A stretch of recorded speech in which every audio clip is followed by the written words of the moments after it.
dari sahabat Abu Musa. Dulu itu ada satu perang namanya Dzatul Riqa. Ya, Dzatul Riqa.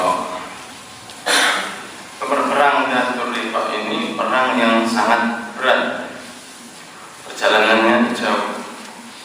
Dan di sini bersama Rasulullah SAW 6 atau 7 orang kurang lebih, 6 orang yang tidak memiliki onta secara penuh. Jadi naik ontanya gantian bergiliran.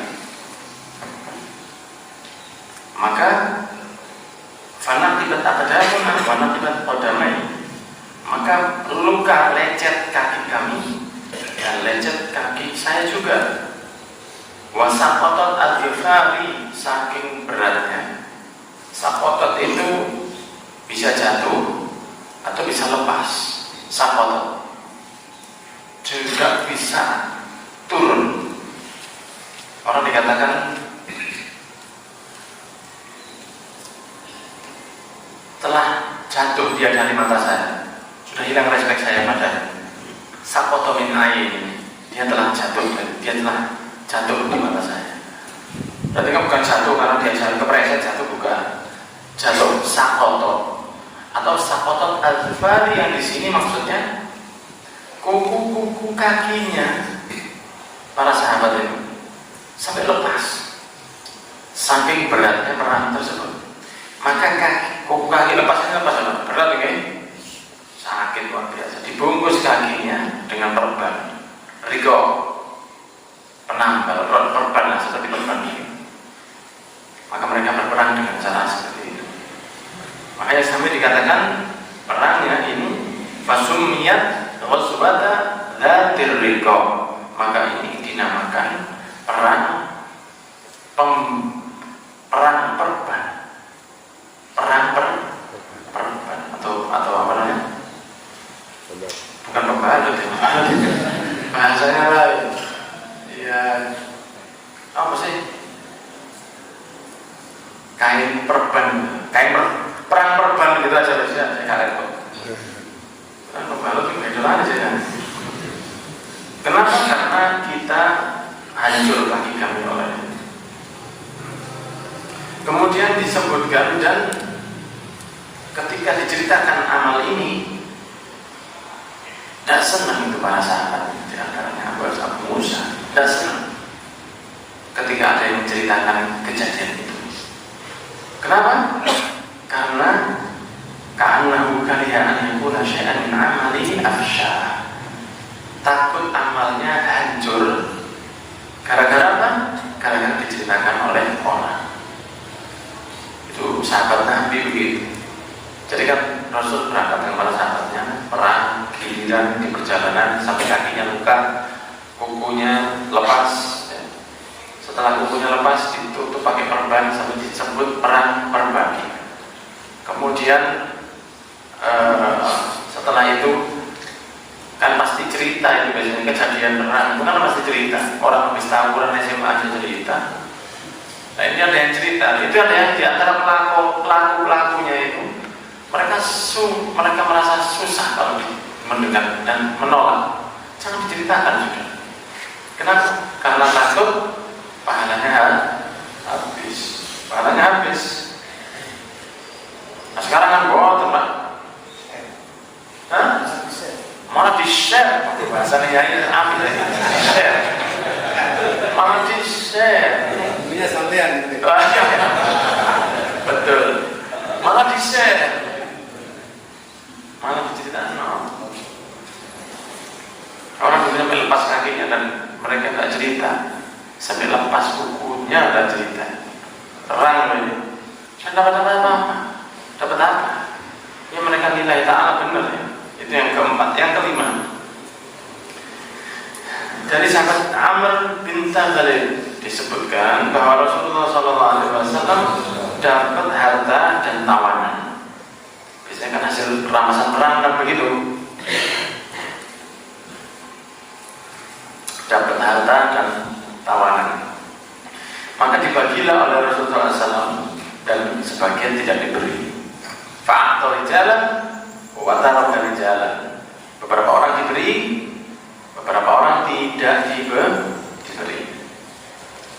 Maka Rasulullah SAW sampai kabar kepada beliau bahwa ada orang-orang yang tidak terima.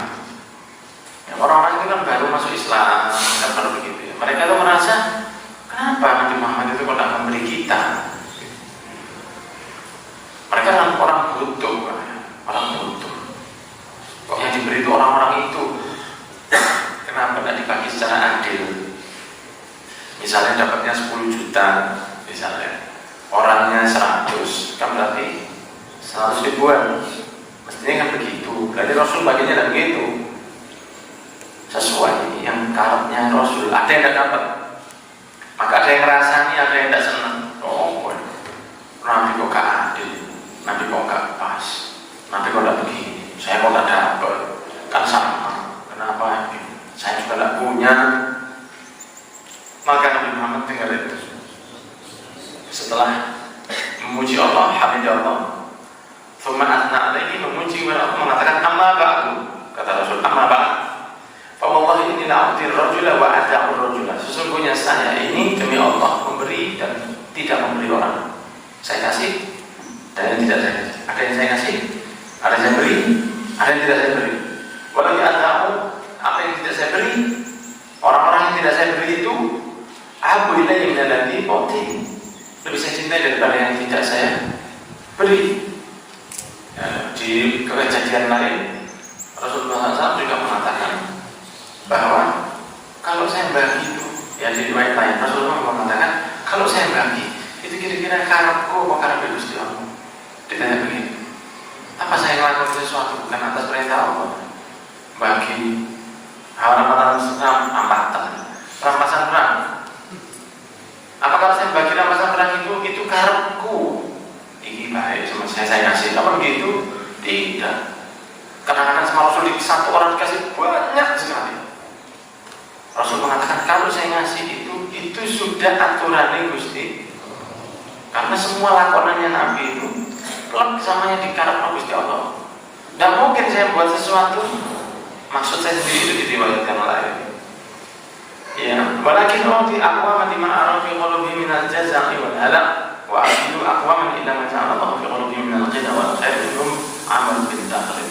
Qala amal bil dakhil wallahi ma ahibbu an nabi fi kalimati Rasulullah sallallahu alaihi wasallam humran na'am. Ya. Dan akan tapi aku juga memberi, saya memberi dan saya tinggalkan. Ya. Orang-orang yang saya beri itu ada yang di dalam hati mereka itu al-halaq wal jaza, kecemasan, kurang ada, masih limbo. Tapi yang tidak saya beri, ya, yang tidak saya beri, itu aku serahkan mereka. Akilu ayat tawakal, seperti akilu saya tawakalkan, akilu saya wakilkan, saya tawakalkan, saya pasrahkan mereka kepada Allah, kepada di hati mereka. Ya, ada rasa kaya dan kebaikan. Di antaranya Amr bin Tahlil, kata Rasulullah SAW. Dipuji oleh Rasul.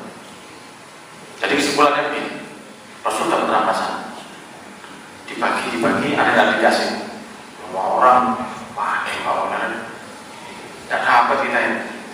Amma ba'du, saya membagi dan juga tidak memberi. Kalau saya beri, itu tidak lebih saya cintai dari yang tidak saya beri. Yang tidak saya beri itu yang lebih saya cintai. Saya memberi orang-orang yang hatinya masih lemah atau yang keyakinannya masih kurang, mungkin malah baru masuk Islam, saya beri supaya kuat. Tapi yang mereka itu hatinya sudah baik, hatinya sudah kaya, saya pasrahkan mereka kepada Allah. Dan diantaranya Amr bin Tahlil. Maka Amr bin Tahlil sahabat ini mengatakan, fawallahi, maka demi Allah, ma uhibbu annali kan bi kalimati Rasulullah sallallahu alaihi wasallam. Saya demi Allah tidak tertarik untuk mengganti ucapan Rasul itu walaupun dengan seekor humrun na'am, unta merah, unta yang paling mahal. Maksudnya saya bahagianya. Nah, ini diantara kekuatan hatinya sahabatnya Nabi dalam keadaan miskin yang luar biasa, tidak mendapatkan harta hasil rampasan perang, Mereka diam. Bahkan kata Rasul didoakan dan kata mereka, ini kalimat lebih bahagia, lebih menyenangkan saya dari mobil yang dari onta yang paling mahal atau sekarang mobil yang paling mahal dulu ini. Makanya dikatakan khairun minad dunya wa ma fiha. Ya, khairun minad dunya wa ma fiha. Begitu. Dulu saya tidak ngerti, bukan tidak tahu, tapi tidak ngerti. Tahu tidak selalu ngerti. Tahu itu tidak selalu ngerti. Saya tahu bahwa rakaat al-fajr khairun minad dunya wa ma fiha. 2 rakaat fajar lebih baik dari dunia dan seisinya. Tahu saya hadisnya, tapi maknanya itu enggak betul-betul tahu. Sampai waktu saya pulang dari Hadramaut, waktu saya pulang dari Karim, saya tahu saya pulang, saya bakal tidak bisa salaman sama Habib Umar lagi. Tidak mungkin saya pagi sore seperti di Darul Mustafa, tidak bisa. Saya harus seperti orang biasa. Saya harus berebut, saya harus begini, saya harus begitu. Saya harus mungkin setahun sekali ketemunya, selama ini setiap hari 14 bulan. Pulang dapat 3 bulan, kan saya pulangnya Syawal, Dzulqa'dah, Dzulhijjah, Muharram. 3 bulan setelah saya pulang, Habib Umar datang ke Indonesia. Waktu subuh kita salaman, pagi maksud doa itu salaman. Kebetulan alumni boleh salaman, alhamdulillah. Nah, waktu salaman itu, kan salaman orang banyak, kan tidak mungkin yang masih siji Pak. Kan tidak gampang, itu berapa kan yang salaman. Nah, waktu saya salaman, beliau senyum sama gini, hei, gitu aja. Ya Allah, rasa langsung tak rangkul sama saya, nangis di dadanya. Terus saya jalan sama nangis terus sampai salaman di ngomongin, apa nggak ada sujud takut. Itu sampai pulang naik bis, pulang waktu itu naik bis rombongan. Itu saya baru tahu, oh ini maksudnya lebih baik dari dunia seisinya. Ketika saya mendapatkan senyuman dari guru saya, misalnya saya ditukar dunia ini, tapi Habib Umar kasih jongguyu ke saya. Nah itu hitungan tukarnya. Ya kalau misalnya kamu tidak dapat senyuman, Habib Umar tidak senyum sama kamu. Tapi kalau di dunia saya siapa yang mau pindah nang atas kabeh? Jadi sedunia ini saya ada pesawat punya saya, laut punya saya, Inggris punya saya, Barcelona punya saya, Afrika macam-macamnya di sana punya saya semua sedunia ini. Tapi saya tidak jadi disenyumi, saya tidak mau. Oh ini maksudnya lebih baik dari dunia seisinya. Oh, ada memang begini. Antaranya begini. Apa? Bahwa ketika Rasul mengatakan nyebut namanya Amr bin Taqlim, Amr bin Taqlim mengatakan apa? Tidak lebih saya cintai itu kota merah dibanding dengan kalimat dari Kanjeng. Nah, begitu. Mereka susah. Ya, sangat susah. Itu yang ke-5. Sekarang yang ke-6. Wa an Hakim bin Hizam radhiyallahu anhu anna Nabi sallallahu alaihi wasallam mengatakan al-yadul ulya, yang tangan yang di atas itu lebih baik daripada tangan yang di bawah. Yang memberi lebih baik dari yang menerima. Walaupun tangannya yang memberi itu di bawah. Ya. Dan lebih baik kalau dari orang yang cukup. Sedekah itu, kalau sedekah yang terbaik itu dari keadaan yang cukup. Dan siapa yang merasa cukup dengan keadaannya, dia tidak minta, dia mau menjaga harga yasta'afif itu mensucikan diri atau dia menjaga martabatnya. Dia tidak punya tapi dia bertahan. Yu'ifahullah, dia akan dimuliakan oleh Allah. Wa man yastaghni, siapa yang sok kaya, gak butuh. Padahal dia tidak punya. Cukup. Dan yughnihillah, akan dikayakan sama Allah. Begitu.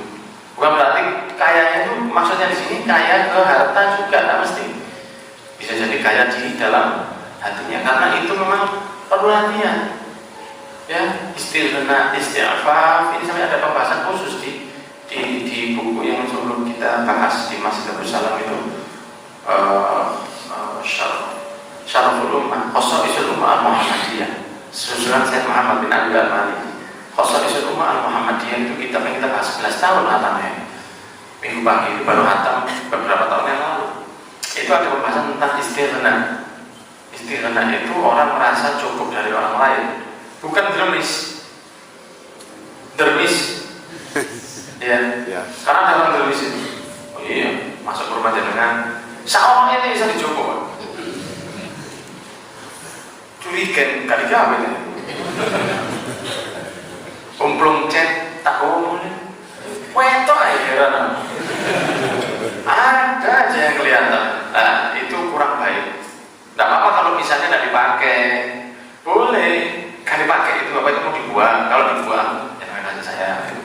Boleh saja kalau sudah dibuang. Tapi kalau apalagi minta, nah itu memang semakin orang bertahan dengan ketidakpunyaannya, dia akan dijadikan kaya dan kuat oleh Allah Subhanahu wa Ta'ala. Nabi Muhammad SAW bersabda juga dari yang ke-7 ya. Nabi Abdurrahman Muawiyah bin Abi Sufyan Sakhr bin Harb radhiyallahu anhu maqala qala Rasulullah sallallahu alaihi wasallam la turhifu fil mas'alah, jangan maksa kalau minta. Orang dulu kalau minta sama Rasulullah akan maksa. Jangan maksa kalau minta. Kalau minta sama Allah yang maksa. Kalau minta sama manusia jangan memaksa. Kode ya. Kirim stiker, komen, misalnya gitu caranya. Ngirim noda. Minta sama manusia jangan maksa. Maka Rasulullah mengatakan fawallahi la yas'aluna ahadun minkum syai'an fatukhrija lahu mas'alatuhu minni syai'an wa ana lahu karihun fayubarak lahu fi ma a'taitu. Demi Allah, tidaklah kalian minta sesuatu kepada saya kemudian saya bantu solusi kalian, saya carikan kalian solusi. Kalau minta katakanlah harta dipaksakan dicarikan sama Rasul supaya bisa dapat, tapi saya agak karihun, saya agak kecewa dalam hati itu, tidak akan mendapat berkah dari saya, kata Nabi Muhammad SAW. Kalau kamu maksa sama saya bantu, tapi jangan harap itu ada berkah, karena Rasul kasem kan begitu ya. Jadi sebisanya. Memang masalah ini akan menjadi masalah yang masalah yang akan timeless. Tidak akan pernah ada ujungnya. Orang yang sudah kaya memberi orang lain yang sudah cukup, itu sudah banyak. Kenapa tidak kasih saya? Tapi orang sudah cukup diberi. Kalau ngadakan acara sesuatu, acara apa sedikit aja, acara yang tidak terlalu penting, habisnya miliaran, ratusan juta. Kan pasti banyak yang mungkin mau disumbangkan, kan mesti ada ya. Mengadakan acara khitan itu nutup embo. Ya boleh kita merasakan diri lebih baik, cuman itu penyakit. Biar aja sudah. Sebaiknya lain lagi kalau maksiat ya memang buruk. Tapi misalnya satu orang buat acara yang tidak terlalu penting berlebihan, tapi kalau sodako sangat sedikit sekali. Ada orang yang tidak begitu mengadakan acara sederhana, tapi kalau sodako banyak luar biasa seperti ya ada yang begitu. Nah, antum kalau lihat orang yang begitu, misalnya ada orang kok berlebihan dalam hal-hal yang simpel, dan kalau sodako urusan akhirat dia kok berat, sudah jangan terlalu dibahas. Yaitu kasihan dia tidak ngerti kalau itu akan hilang ya. Tapi sodako ini akan kekal. Ya memang tidak ngerti ya, tidak ngerti memang. Tidak usah begini, coba diganti. Kita kalau di posisinya dia bisa jadi kita sama. Kita kan begitu karena kita tidak di posisinya dia. Lah iyo, mau nikahan itu, nyewa gedungnya toain 80 juta.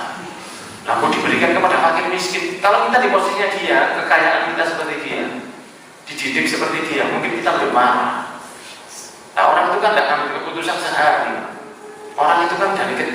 dibesarkan oleh orang tuanya itu sangat mempengaruhi.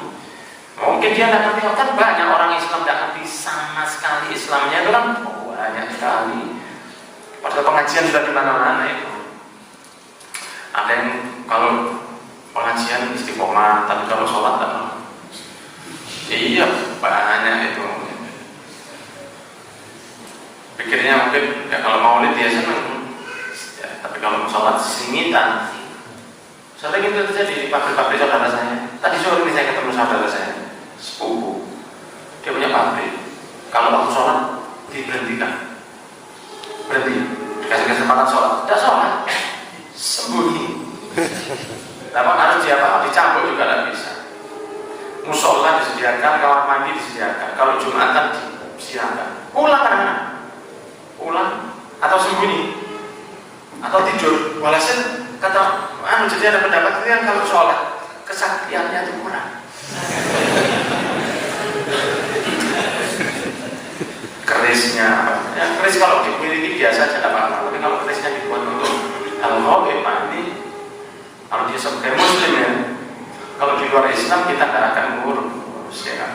Orang mau apa kalau dia non muslim itu biasa saja. Tapi kalau orang muslim dan melakukan satu hal yang salah harus kita bahas. Jadi kalau sholat, wudhu itu tidak boleh. Ada itunya juga. Itu ada ilmunya. Kalau wudhu kesaktiannya itu kurang. Dan berarti kesaktian dari siapa ya? Ya kesaktiannya dari setan berarti. Kan orang kena wudhu setan lari. Jadi setan awas wudhu. Ya seperti itulah. Wallahu a'lam bishawab. Semoga kita dijadikan orang-orang yang selamat di dunia dan akhirat. Amin ya rabbal